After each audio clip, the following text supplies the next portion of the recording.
Hey everybody, Drew McLellan here from Agency Management Institute, this week coming to you from New York City. In last week's video, we talked about opportunity costs, and I gave you some math to figure out really what the delta was between what you could be making and what you're making. And what I promised in that video is that in this week's video, we would talk about why you have that delta. So when I work with agencies and we first calculate what they could be making and we look at what they are making, usually there's a pretty big gap.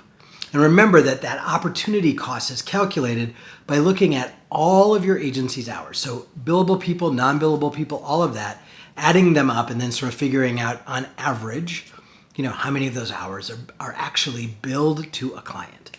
But it starts with thinking about your billability. So how much of your time, your agency's time is actually spent on billable tasks. Now, this isn't suggesting that you are actually billing by the hour. What it is how much of our time is spent on things that we could charge the client for, regardless of how you do that. Retainer, project fee, time and materials, doesn't really matter.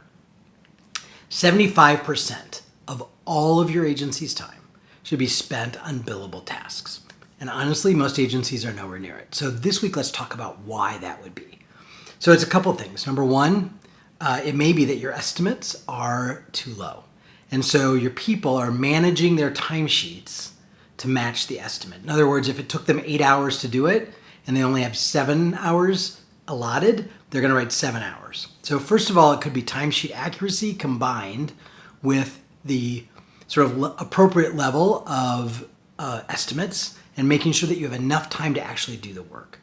Number two, another reason that why is because you have somebody on the team or you have a set of people on the team who are not well trained or they're brand new and so they're slow at the task. So they are spending more time on the task and they are, again, not accurately recording on that on their timesheets. And because this is not about what you actually bill the client, this is just where people spend their time.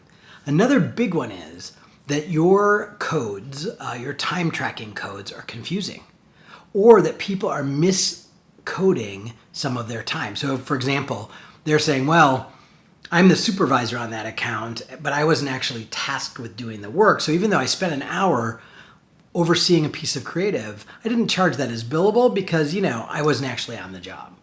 So one of the things you absolutely have to do is audit timesheets and start looking at what people wrote down, especially if somebody is just really never hitting their billability mark.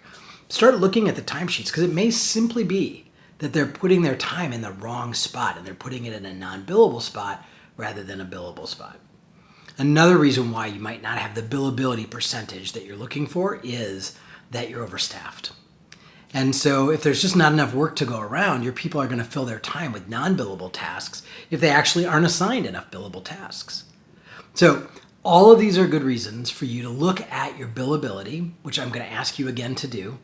If you need the formula of how to do that, go back to last week's video. There was even a PDF you could download that sort of gave you the equations and do that. And now next week, we're going to talk about why the hours that you actually bill a client may not be at the 60% that we need it to be. All right? I'll be back next week. See you then.